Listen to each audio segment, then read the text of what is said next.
All Delulu besties, welcome! This is a safe space to vent, talk shit, reflect, and most importantly, keep it real. It's better to trauma dump here so that we don't explode on innocent randos.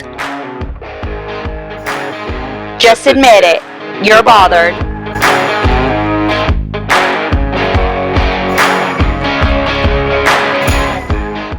What's up, Delulu besties? Welcome back to another episode of Balancing the Bullshit. Hi. Oh my god, you guys. Karen had another epiphany. Yes. So we're starting out the episode pretty much like we do every episode with Karen's epiphany hour. Except this time Daniel was like, maybe this time try to keep your ranting down. Maybe don't repeat yourself. I tried to say it nicely. Did it come across nicely? Yeah, and you're not wrong. Yeah. But you took your Vyvanse today, so we should stay on track. I should be focused, yeah. Okay, we'll see. Okay. But it's also crazy what Karen, I got a 15-minute voice memo from you last week about your epiphany. I was like, I'm going to have to hold off on listening to this because I got to sit down, really focus. Like 15 minutes out of my day is like a lot. Reality TV show. Yeah, so Karen's going to share that with you guys. And it's crazy because the card that we pulled to talk about today relates pretty much perfectly with what's going on with Karen. So let's start with the card and then you can share. All right, okay. So for the quote for today, don't surrender all your joy for an idea you used to have about yourself that isn't true anymore. Cheryl Strayed. Yeah, okay, no, literally my life. So listen, you guys, I have been counting down the days. As soon as I sent Danny this voice memo at like 6 in the morning, I was like, I cannot wait to tell her Delulu besties, but I cannot hold this in for a whole week. Last week, David was really busy because his cousin was in town visiting and was staying with him. And then David also was moving from his old house into his new apartment. And a new girl started at work and he had to train her and he had to drive to San Antonio to do that one day. So he just was super busy and had a lot going on. But he still was so attentive to me. I think I started to miss him, but it was like, I think cute honeymoon face kind of missing you. Like, oh, I don't want to share you with all your friends. I think I just missed our one-on-one time. Quality time. Yeah, quality time. So that must be one of your love languages, quality time. Yes. Okay. Oh my God, it does make sense. Because when I read that, when I did the test, I was like, okay, I guess. But no, this actually makes perfect sense. Mm-hmm. Okay, so of course, my brain didn't process it as like a cute honeymoon. Oh, I miss you in a cute way. My fucking psycho-ass brain immediately went to, I hate David. And then I was like, why am I mad at him? Yeah, you didn't do anything. Yeah, literally. You sound like a great girlfriend. Just kidding. So these thoughts started coming in one night when we were supposed to hang out, and he was like, I'm really tired. I have to drive down early to San Antonio in the morning. Can we just hang out another night? Which a normal girlfriend would be like, obviously, I get it. You have a lot going on. No big deal. My psycho ass went home and was pissed and was like, oh, she doesn't want to hang out with me. And then I was like, Karen, we're 29 years old. Why are we being crazy? So I just tried brushing it off, almost like gaslighting myself. Like, it's not a big deal. But then I woke up still bothered by it. So then I was like, okay, maybe let's not gaslight myself like I usually do. We've been through so much fucking therapy, have spent all of our money. Maybe there's something that my mind is trying to tell me. So let's just sit with it for a little bit.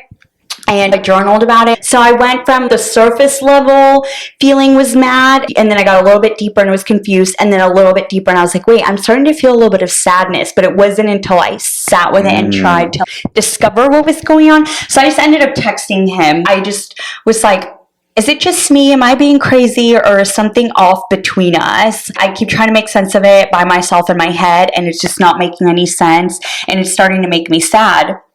And he was like, oh no, I miss you and I want one-on-one time. It's been a while since we've had that. And I was like, oh, you're right. That's what it is. I'm sad because I just want quality time. So then I felt better. And he was like, well, let's hang out today when I get off work. But then he called me later and was like, well, my cousin who's in town, there's a basketball game on today, so he wants to watch that. So instead of hanging out with you right after work, I'm going to watch the game with him, and then I'll just come over to your apartment at nighttime. So I was like, okay, whatever.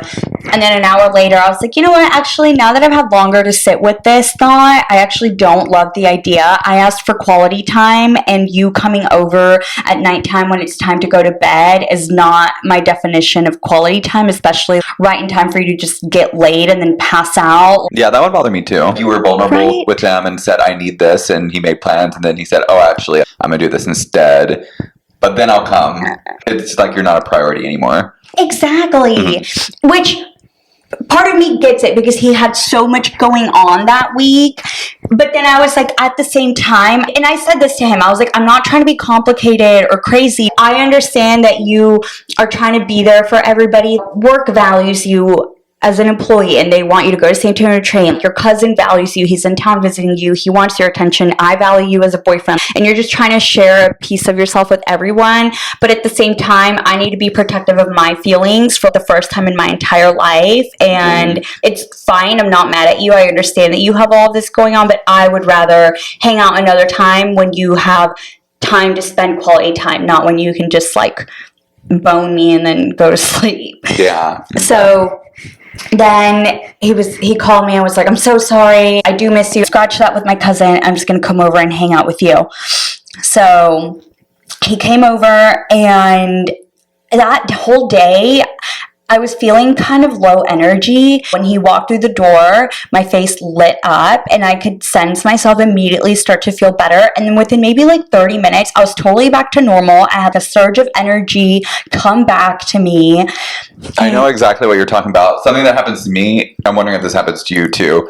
When I'm in the stressful situation with someone I'm dating and I'm feeling low energy, I'm feeling anxious, as soon as I get what I wanted, I guess, then all of a sudden I'm hungry. Oh my God. Yes. Like my appetite, I don't have any appetite until I get the reassurance or the quality time, for example, and then my appetite comes back immediately. Yes. Isn't that crazy? Yes, and Yeah. I never realize it when my appetite's gone. But this is not the first time that this has happened with me and David. And then, yeah, it's not until I get his attention again, then I'm hungry and I'm like, oh shit, I haven't eaten all day. I just totally forgot about food. Yeah. And- and this is not a good thing. We should not be so Dependent on, So we went to sleep. I was fine. I was happy again. I was like, sorry, I'm crazy. I just missed you, but thanks for coming to hang out. And then I woke up at 5 a.m. and everything just hit me. Oh my God, I made the connection all the way back to childhood. So when my parents were still together, they got divorced when I was 6 years old. So this was so long ago. I remember I used to get so sick because my dad worked a lot and then he cheated on my mom. So he just wasn't really home ever. And I used to get so sick. My mom used to get really scared. She would take me to the doctor. They couldn't ever figure out what was wrong with me. Now that we've done so much therapy and I've learned about my anxiety, looking back, I'm like, oh, obviously that's a panic attack and anxiety kicking in for a little kid. But whatever, Mexicans also just don't even believe in mental health and that stuff. So same thing. As soon as my dad would come home, my super high fever would all of a sudden go away. I would be like shaking, sweating in bed, and all of a sudden I'm just super happy again and a rush of energy comes back. And I even remember one time I was sick at home and I called him. He is a college professor, and I called him and I was like, please come home. I just want to spend time with you. And I was really sick. And he was like, sorry, I'm giving a lecture. I can't. So I had already realized this about David. One of the things that I really like about him is that I feel safe with him, which is kind of confusing because I've never had that feeling before. But anyway, when I made the connection about how I was behaving to David, it was my childhood self kicking in. So I was like, okay, is my inner child trying to alert me that David is a narcissist and he's similar to my dad? Is that why I'm getting these similar symptoms? Or is it time for me to step in and be the adult and be like, yo, inner child, we're safe now. I can feel the safety. Like, you can go the fuck to sleep. It was already exciting enough that I realized that. And the crazier thing is, I think I've mentioned this before, how now that I'm an entrepreneur, my main focus with manifesting has been manifesting money, a steady source of reliable income for myself as an entrepreneur. But in order to get your manifestation, you have to realize what you're really seeking behind the materialistic thing. And for me, it was the feeling of safety. So it just was so crazy how I figured all of this out and how my adult self kicked in and was like, hey, we're safe now. As soon as I made that realization, then I just stopped desiring money. And it's so cool because this happens every single time that I manifest something. My desires always come from me trying to overcompensate for something. My book, Manifesting a Size Zero, I talk on there how I was trying to overcompensate for my insecurities. So I had to dig through so many layers of why am I not happy with the way that I look right now? Why am I trying to meet society standards that are telling me that I'm not good enough? Why am I believing that I'm not good enough? And it just went all the way back to my childhood insecurities. So as soon as I shed light on the childhood insecurities and then realized similar thing, we're safe now, you are worthy, like you don't have to be this insecure girl, then all of a sudden I started feeling secure with myself. And so then I stopped desiring a dream body because like I didn't need that to validate me anymore. I was already validated. And it was the same moment now, but with money, where I wanted money because I thought that would make me feel safe. But now I feel safe in my own body. That's so sweet. Yeah, it was such a cool moment. I was crying in bed, but like good cry. Aww. It was 5:30 in the morning, and I was like, David, are you awake yet? He was like, no. I would be so annoyed. I know. Poor thing. I'm already being a crazy girlfriend, like, hey, give me attention. And now I'm like, wake up, wake up. Like, I have news to share. At one point, he was like, yeah, can you table this for another 30 minutes? We'll circle back around. And then 30 minutes later, I was like, okay, what about now? Are you up like, now? set a timer. No, literally. And he was like, oh, what? Like, I'm halfway here. And I was like, no, listen, I've been in bed crying. Like, you got to wake up. I've got to tell you. And then I was like, you help me manifest money. You help me feel safe. And he was like, okay. This chick's crazy. I say, I got to go to work now.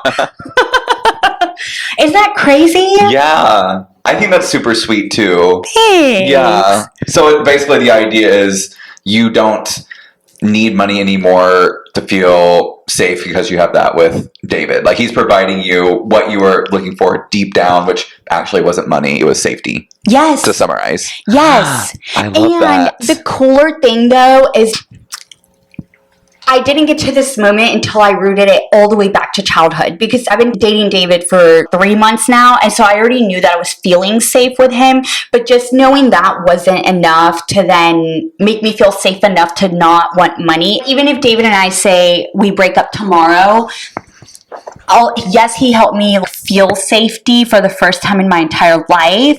But now that I've felt that and that I know that I wanted that because I didn't have it in childhood, now that I made the connection, I'm an adult now, we are safe. I could lose David tomorrow and still feel safe. I guess what I'm trying to say is I didn't shift my need or overcompensating desire for money into David. I think David just helped me heal.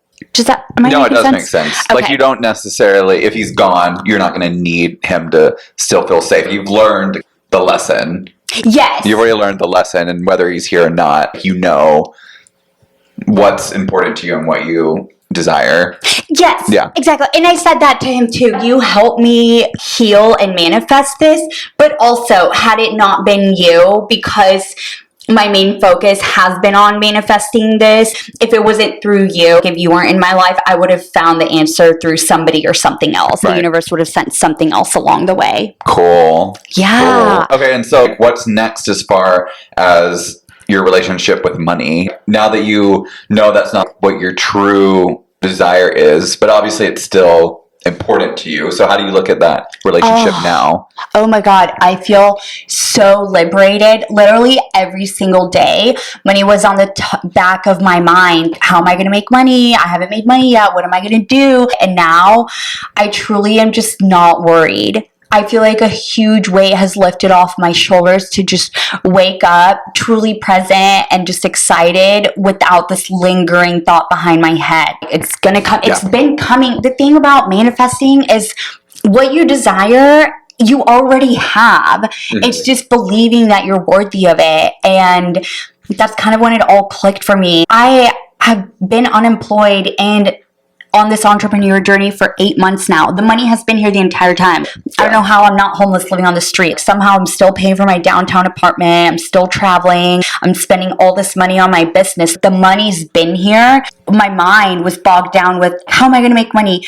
And now that thought is gone, now that I'm relaxed, I'm just like, oh, I am taken care of. I am safe. I already have money. I've been finding it one way or another. So I don't need to really worry anymore. I'm going to continue finding it. Yeah, cool. And we talked a lot about our relationship with money in the last episode too, so this ties perfectly with that. Yeah, and it's crazy because I feel like this was almost like the grand finale. I kept having these small epiphanies and moments the last few weeks about money where I was making more and more sense and improving my relationship with it. And then this was like the final moment where I was like, holy shit, I get it all. It all makes sense now. Yeah. That is so cool. And yeah, you basically told or answered the question before I even got a chance to ask it. But the question was, am I holding on to an idea about myself that's no longer true?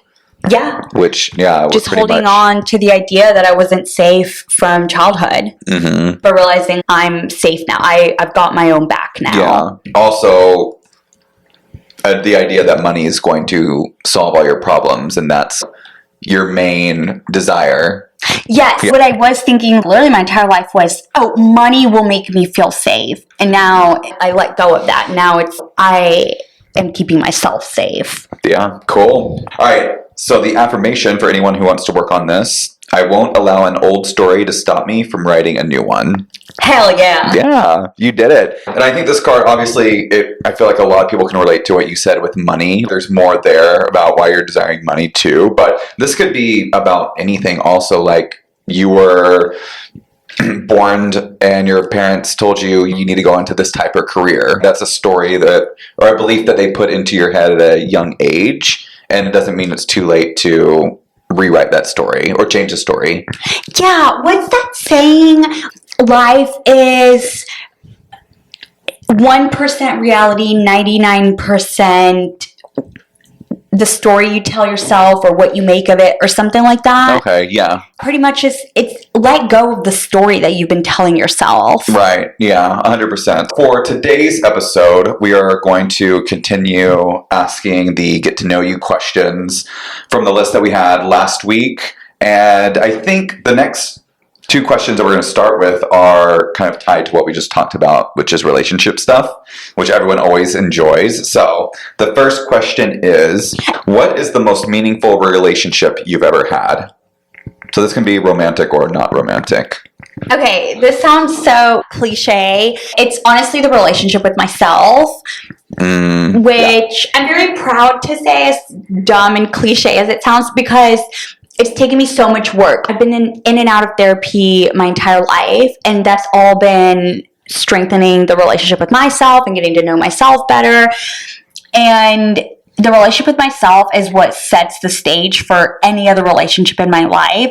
So like the more healed that I become, the healthier version that I become, then the healthier that I can show up for other relationships in my life, whether it's like friendship, professional, whatever, any kind of relationship. Because it sets the stage of what I'm going to settle for, what I'm going to attract in my life, what I'm going to accept and keep around. If I'm in a really shitty place with myself internally, if I'm feeling down about myself, if I'm letting my insecurities get the best of me, then it's just a funny coincidence that I tend to gravitate towards people that are not doing so hot in life, that are not the best influences. And then when I really have my shit together, when I have set such a high standard for myself and I've got my self-discipline going on and I'm respecting myself and my own boundaries, then I just can't tolerate anybody else in my life who doesn't respect me or themselves or their own boundaries. So then my life has got a elevated level, I guess you could say. That's a good, damn, that puts my answer to shame. Because I didn't think about saying myself, but it should be the most important relationship for everyone. What's yours? I had 2 big ones that affected me. My first relationship with a girl, and that was life-changing for me because it kind of made me accept who I am. And I just learned a lot about myself through that process. I love that. Yeah, but I think even more importantly is my most recent relationship that I've mentioned a few times. It was definitely the hardest breakup I've been through, the most heartbreaking one. It had me kind of wake up in a sense that I had to start taking therapy more seriously, start waking up and realizing I have major insecurities and those need to be looked into and actually addressed. I was going to therapy, but I wasn't taking it super seriously. And when that happened, I fell flat on my face. I wanted to do anything I could to not experience that again. And that just kind of opened so many doors for me. I discovered new hobbies. I discovered I'm a spiritual person, which I never thought that about myself before. Yeah, same. Like I never would have discovered that if it wasn't for this terrible breakup. It just led me to read a bunch of self-help books that have just done so much for me and just changed my view on relationships and trauma and everything. And yeah, the biggest thing was it forced me to explore my childhood trauma that I'd always been ignoring. I knew I had it, but I wasn't doing anything about it. So it just forced me to face my demons, I guess. I love that. Yeah, so that was actually the most important relationship I've ever had. I mean, both were at very different stages of my life and both taught me a lot. Aww. Yeah. Laura, our life coach, said life's biggest gifts come with the ugliest wrapping. And Oh, I love that. your hard breakup, you're like, oh, this is so awful. Why am I going through this? But it was the greatest blessing. Yeah, Look at now I everything can- that came from it. Right, now I can look back and say thank you. Like Yeah. I'm so grateful for that, which I never thought I would say that. Oh, isn't Yeah. it so nice to finally get there Mhm. where you are grateful for it and you're not confused and sad every day? Like, why Yeah, did this still happen? upset, still mad. Yeah, still holding on to negativity. Yeah. Cute. That's Yeah. a great answer. Yeah. Okay, the next question is, what are some difficult lessons you've learned from past romantic relationships? Oof. I know. I'll go first. So I want to say this was the hardest thing I've learned from Laura, but I mean, goddamn, everything I've learned from her was just so hard. But she had to tell me so many times where I would be sad over a boy or a situation, and she would be like, Karen, no one is coming to save you. You have to save yourself. First, I'd get pissed, and second of all, I would just be confused. Like, what do you mean no one's coming to save me? And I think it was because now that I've figured out all of my insecurities, what I was just talking about, wanting money to save me in a way, because I thought that would make me feel safe because I didn't feel safe at home and I craved my dad's love that I never got. All these things that stemmed from childhood that weren't healed.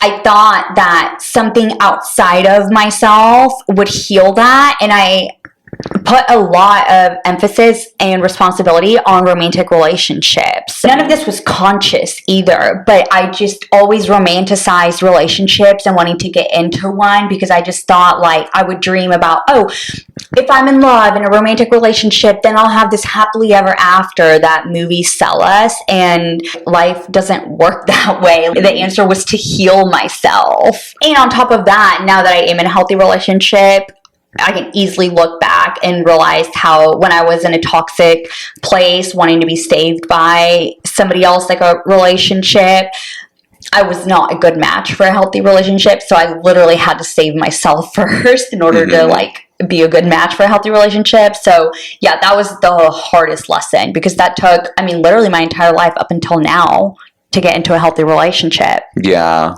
Yeah, that is a tough one. And I have a lot to say about this question, actually, because I agree with all of that. And also, I do want to talk about some stuff that kind of challenges that a little bit, but not completely. So we've mentioned the book before, Attached, that is about attachment theory. So if for anyone who doesn't know, people can be anxiously attached or avoidantly attached. So anxious people are going to be always anxious and trying to seek validation from their partner and feel like, they're not good enough. And then avoidant people are more independent and they feel like they don't want to be smothered and they got to keep people at a arm's distance. So these two people always kind of end up together, and that's what makes these relationships so challenging and toxic. And we are both anxiously attached people, and as you know, we've both always ended up usually with avoidant people, and it just turns out to be a disaster. But what we actually need is a securely attached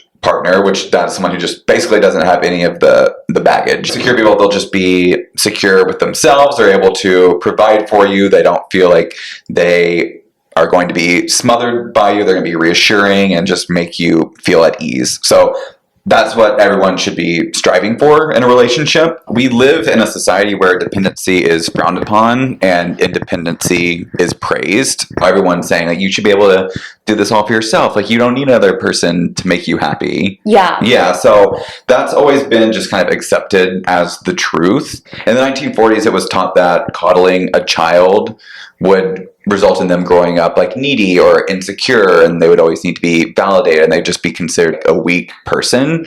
So back then, people were pushing their parents to kind of give their kids tough love, but which, as we know, is not really the answer. Yeah, that's detrimental. Yeah, absolutely. So for the longest time, that was the belief, but this was debunked in the 1950s and 1960s when attachment theory started to be looked into more.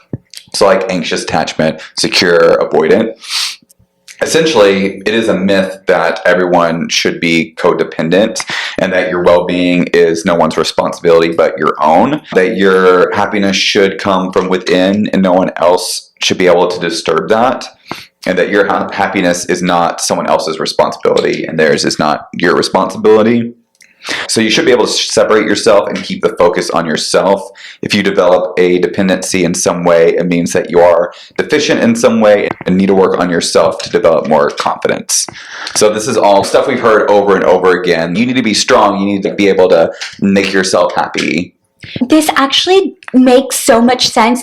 This just made me realize how back in the day, when you kind of had a village helping the mother raise the kid, like the grandma was very present in the kid's life, and so was your mom. All that kind of support just makes sense rather than the mom trying to do it all herself with no family around. Yeah, where did this independence bullshit come from? Right. I feel like people still feel like that. Like they have to be independent to I literally did up until 2 seconds ago that you read all this. yeah. Adult attachment theory teaches us that anxiously attached people feel the need they need to control or hide their emotions and that they shouldn't be needy. I think we can relate to that. Yeah, like playing it cool. Yeah, it's looked upon as like a bad thing. This is actually wrong. Instead of the problem being that they are too needy, it means the opposite. Getting attached means our brains become wired to seek support of a partner by ensuring the partner's close proximity, both physically and psychologically. So this just made me think of my last relationship, which was long distance. I genuinely believe now, at least starting a relationship off with long distance, that probably is not going to work. You need to have your partner you need close proximity. Yeah, to just feel safe. This just made me think too how I used to always try to be the cool girl. Play cool, don't show that you're too interested because then he's going to be turned off. And Laura, anytime a new date would come up with a guy, she would be like, okay, be vulnerable this time on this date. And I would be like, what does that mean? And it wasn't until with David that I finally was like, you know what? I don't give a shit. If he doesn't like me back, whatever, but I'm just going to stop trying to be the cool girl. And now look at where I'm at. It was reciprocated. Right. Absolutely. Yeah. And why would you hide yourself from your partner? Like, why did we never think about that before? Like, why do we want to pretend to be someone that we aren't? That because now looking back at all the previous guys that I've tried dating, I just seemed so cold and emotionally unavailable, not available for a relationship because I couldn't talk about my feelings or anything. Like, that makes no sense. Mm-hmm. So if our partner fails us and we aren't getting the support and attention that we need, we are programmed to continue our attempts to achieve closeness. So anxious people are always going to keep trying to get that attention and reassurance and validation that they actually rightfully need from their partner, as opposed to if we are actually given that attention, then we can just move past whatever stressful situation that we're in. Yeah, and just relax. Right. So the key is for our partner to not make you feel ashamed for wanting closeness. For example, spending time together, holding hands, giving a pep talk. It also helps the avoidant person put out the fire, so to speak. So it's going to help them too. So instead of having to deal with whatever stressful situations going on with their partner, they're going to be able to put it at ease, move past it, and then you guys can both move forward and focus on other things instead of arguing or whatever is going on that's causing all of this. This is literally what just happened with me and David. Right. Because I would say he's pretty secure. And where I was like, hey, I want quality time. So he was like, okay, literally what you just said, okay, let's give you the attention. And then we both are now able to move on in a healthy way back to our lives of, being independent. I'm now more confident and secure with myself. Everything you're saying adds up. Yeah. It's crazy. Yeah. It's all based on research and studies. So there's a lot more to this. So the need to have a partner and share our lives with someone is part of our genetic makeup and has nothing to do with how much we love ourselves or how fulfilled we are on our own. Dependency will always exist once we choose a partner, no matter how independent you are. So through evolution, it is proved that there is a much stronger chance of survival through companionship, as well as being invested in the well-being of your partner. So think if your partner is upset or needs something or they're in danger, you're going to do everything you can to protect them. Yeah. So you need that companionship to survive. Does that make sense?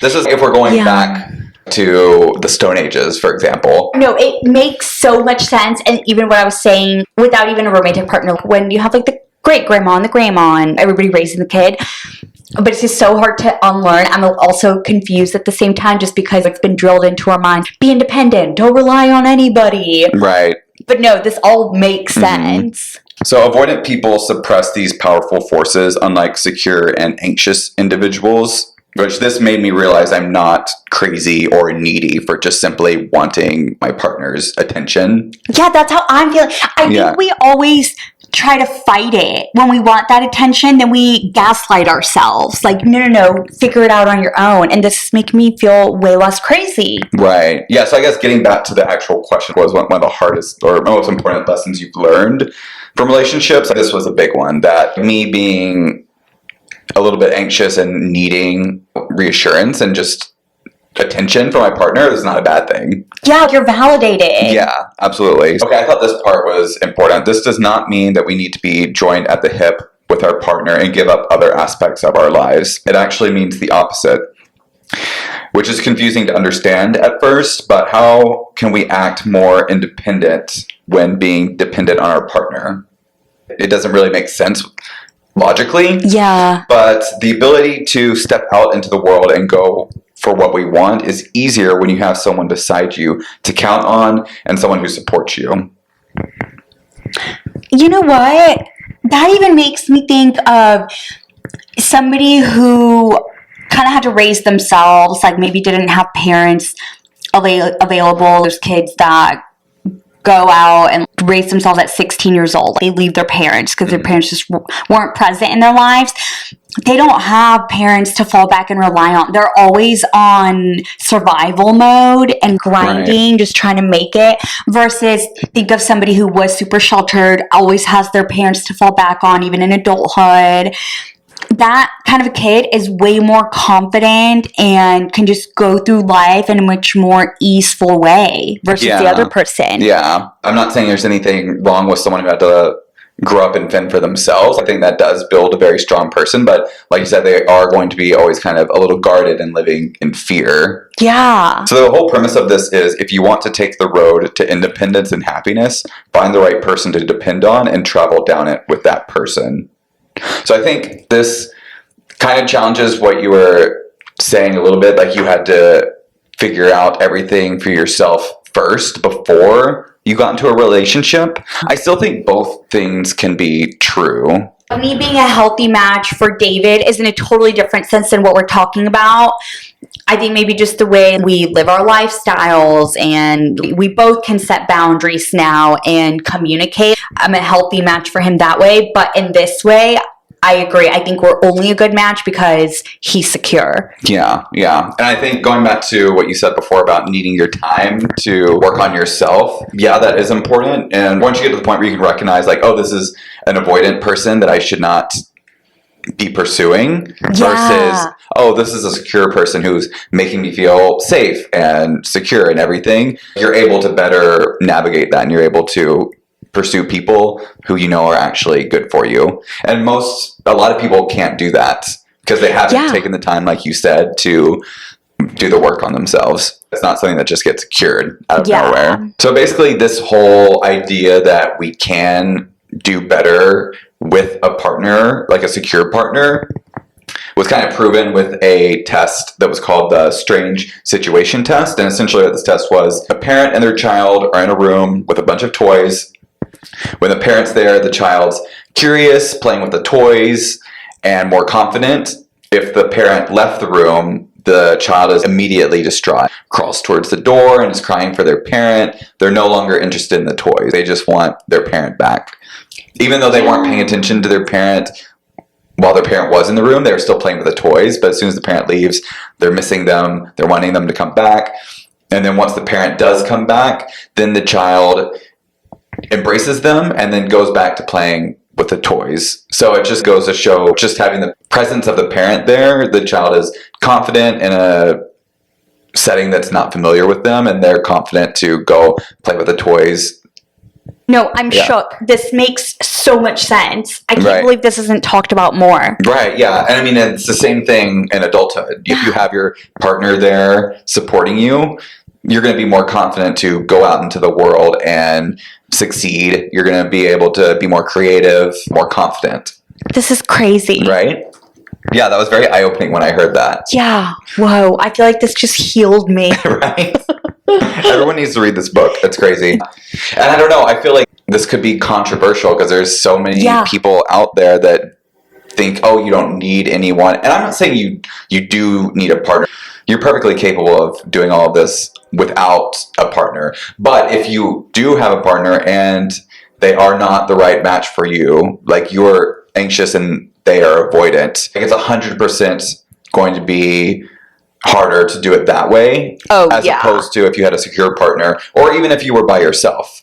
But I still think, I genuinely believe now, having that support of a really secure partner is probably going to be better than doing it on your own. I guess it's the same thing as saying, yes, you can get into the white collar field without a college degree, but having that support of having a college degree just makes it so much easier. Yeah, true. The reason I'm so convinced about this is all the research and studies that have been done on this. The one that we just talked about, for example. There's another one that talks about how having a partner and being happy with that partner not only contributes to your psychological health, mental health, but also your physical health. So it regulates your blood pressure, the hormones, your heart rate, and your breathing, all these actual physical things. So there was a study done where they were monitoring the brain activity of women who they were about to shock, which is obviously a stressful situation. So they were telling these women, you're about to receive a shock. They were studying their hypothalamus in their brain, which that controls their kind of like fear, their heart rate, their mood. So if that lights up, that means it's kind of like they're in fear or they're anticipating something that's about to be very stressful. So they were studying that on women who had no one in the room with them, and the hypothalamus would light up. And then they studied it with women who had a stranger in the room with them holding their hand, and it didn't light up as much. And then they studied with women who had their partner in there holding their hand, and it was a dramatic decrease of their hypothalamus lighting up. Oh my God, you know what this just made me realize? Oh, literally my entire thing of therapy that I always have to go back to is just letting go of all the bullshit that society has shoved down our throats. This is making me realize all the times that we've gaslighted ourselves, overthinking like, oh, play it cool, don't show your emotions. We should listen to our bodies. Obviously, wanting a relationship, our body's craving it for a reason. It's going to make us a better person. Yeah. Stop gaslighting yourself. Right. It's going to make you more successful. It's going to make you mentally happy And and stable. stable, and also physically it benefits you there too. So even there have been studies on this too. People who don't have that good support from a partner, they're more likely to get diseases or get sick, which I totally believe. yeah, which you said that used to happen to you as a kid with your Oh, yeah. dad. It's definitely happened to me even when I was with my last partner who was super avoidant and I wasn't getting what I needed. And I'd never get sick, but I remember I got so sick when I was dating him at one point. That's so crazy. And it was during a really stressful time when we were not on the same page and we were heading towards breakup. And I don't think that was a coincidence that I got the sickest I've ever been in my life, actually. It is so crazy what listening to our bodies and feelings and emotions will do. It literally is all we need to guide us through life. Yeah, yeah. I feel like this is kind of just relating back to following your intuition as well. Yes, same thing. Yeah, it's all connected.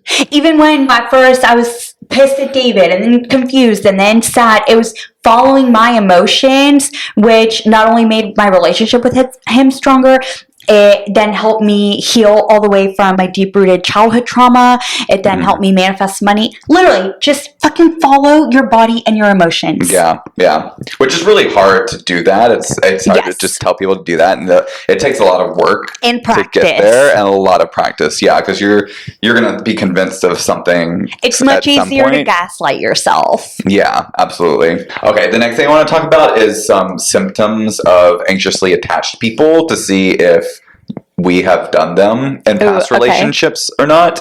So these are some things that anxiously attached people will do.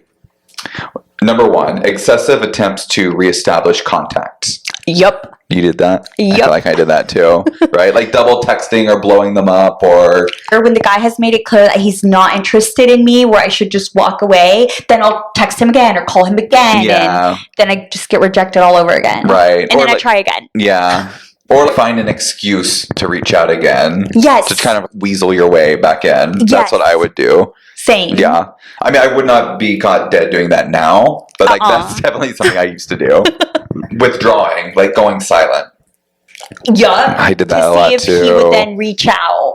It Right. was playing a mind game, which is so Yeah. immature. Yeah, and I would do that in person too. If I felt like I wasn't getting the attention I needed in some sort of way, I would just kind of shut down and not talk and be like, oh, now he'll have to ask me what's wrong and try to make me feel better. But he never would, no, right? and then you would just feel worse and worse and worse. Yes. Yeah. Okay. Oh God, this is a big one. Keeping score. So, for example, how long it takes them to return a call or text. Saying to yourself, like, oh, I'm not going to text them first today because he didn't text me first the last 3 days. Oh, God. This might be the one I was worst about.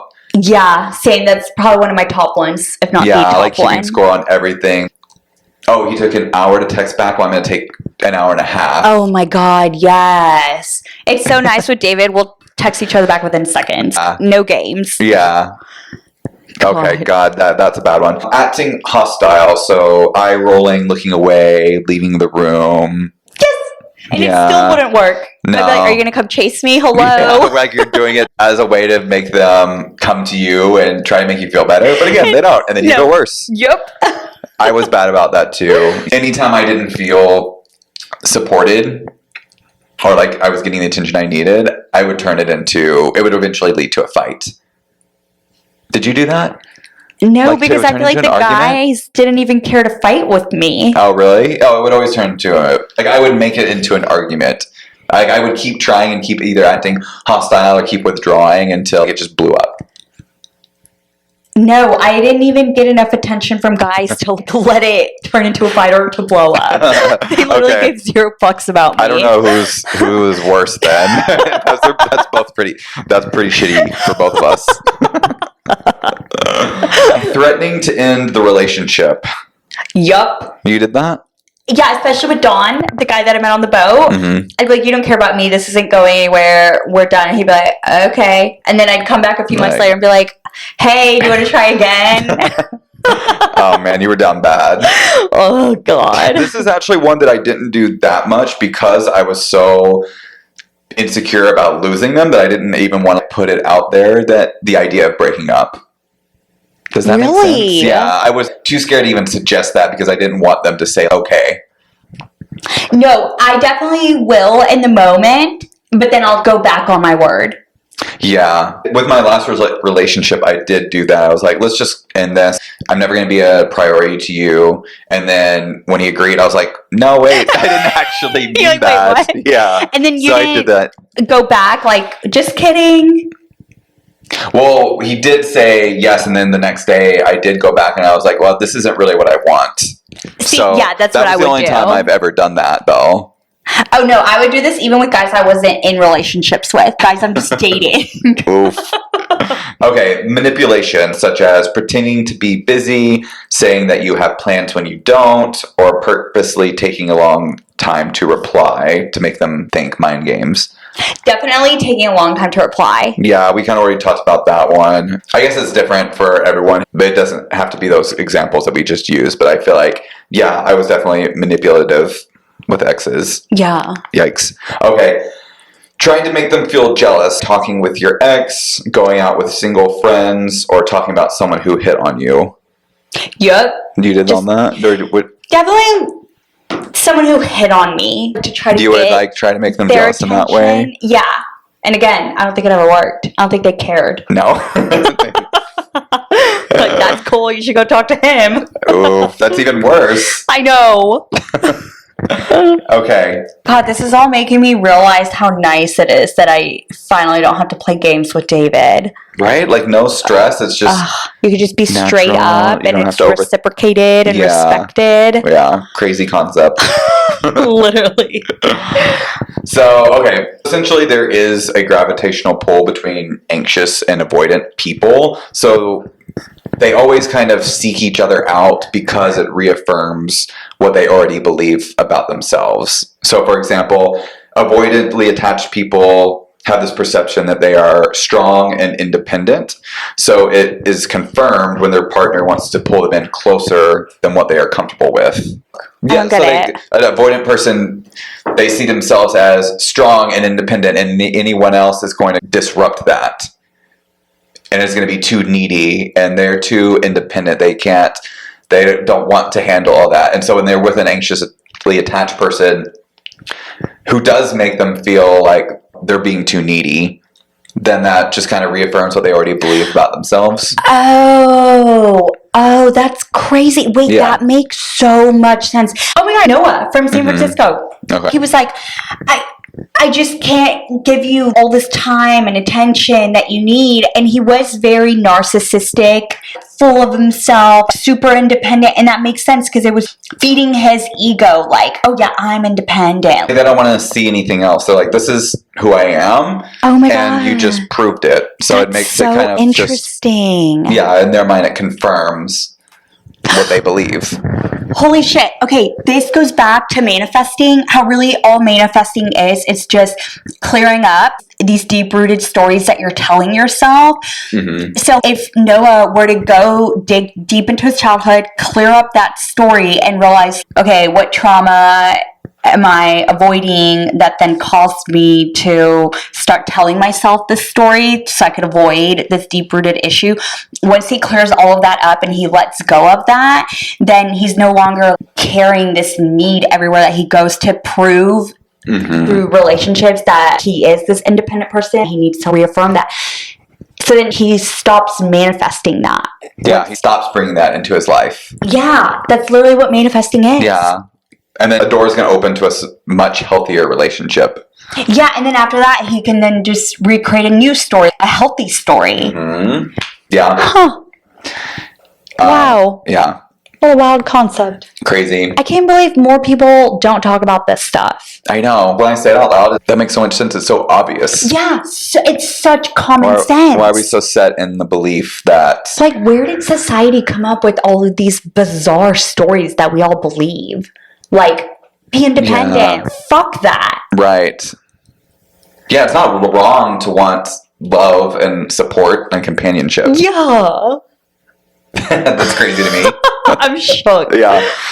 Because I've always wanted a relationship, and I would tell myself, Oh, but that just means you're having to rely on someone else. Like, Yes. you need to be able to do it on your own. Yes. You know, which going back to what we said, like, yes, that is important, but biologically, that's not how we were born, I guess. Yeah, and it's just what I was saying earlier. That's a form of us gaslighting ourselves. Oh, we don't actually need that, or we don't want that. Let's just disregard that. Explore that. Follow what your body and emotions are telling you. Right. What we just said about avoidantly attached people, it's the same for anxiously attached people. So they will seek out and are drawn to avoidantly attached people because it reaffirms what they believe about themselves too. So that they are needy, maybe that they aren't good enough. So they're seeking out people, avoidant people, who are making them feel like that. And that just confirms, like, oh, yep, I knew it. This was the hardest thing for me to grasp in therapy because I was like, why do I keep repeating the same pattern over and over again? Why do I keep picking guys like my dad who aren't showing up for me, who aren't emotionally available, who are narcissists? Obviously, I'm hurt from that. Obviously, I don't want it. And this is the wild thing about therapy, having to really heal that deep-rooted wound to finally be able to separate yourself from it and stop subconsciously picking it. Yeah, it's crazy. That actually reminds me of another study that I read about, that people will stay with the fear that they know, which makes sense why we will stay with avoidant people who remind us of our traumatic childhoods. So they did a study on dogs who they kept locked in cages, which is kind of a sad study. I always think it's sad when they do it on animals, but it is a good way to kind of see how they react and how it can relate to humans. So they shocked some dogs in the cage, and then other dogs they didn't. And when they opened the door, like, the dogs who were not shocked ran and got out of there, but the dogs that were shocked still stayed in the cage, even though they could escape. Interesting. And I feel like it's similar for humans too. They would rather just stay in the situation, the fearful situation, than get out and move on and escape from it. You know, the dogs who never got shocked, they never had fear instilled in them, which is why they were able to just run out. But then the dogs who got shocked, they had fear instilled in them. And so it just stayed. Once the gate was open, they were still afraid. Yeah. They were probably like, oh, I don't want to go out and see what else is going to hurt me.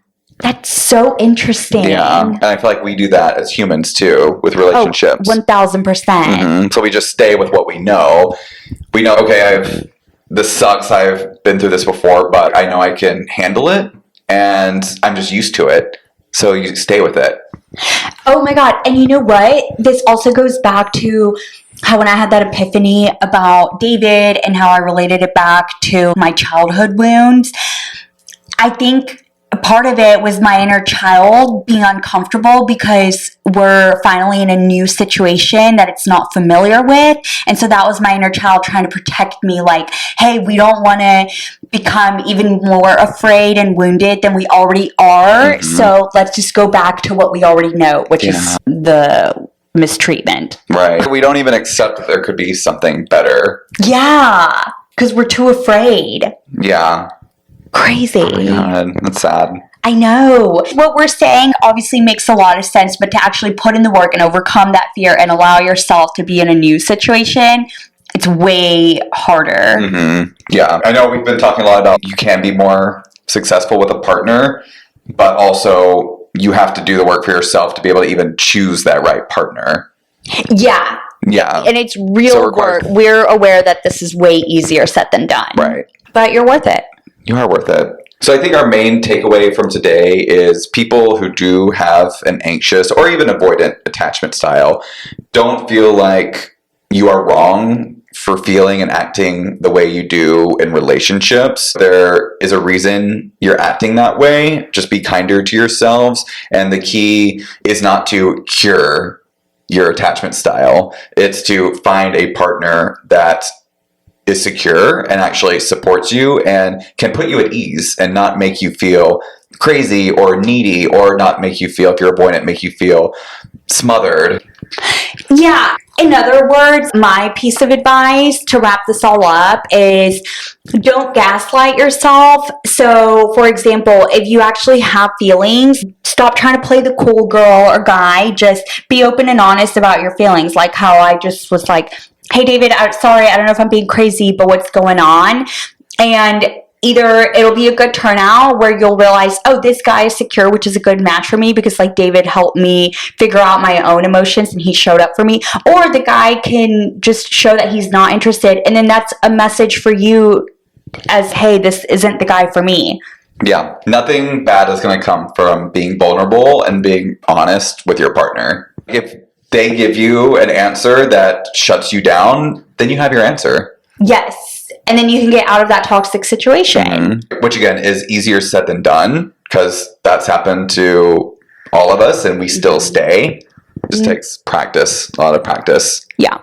All right, you guys, and that's a wrap for season 1. Thanks for hanging with us. Yeah, this has honestly been one of the most fun and fulfilling things that we've ever done. We've had such a good time with you guys. We appreciate everyone who has tuned in, and we hope that everyone has taken at least one thing away from this. And yeah, we'll see you guys again very soon. Love y'all. Bye.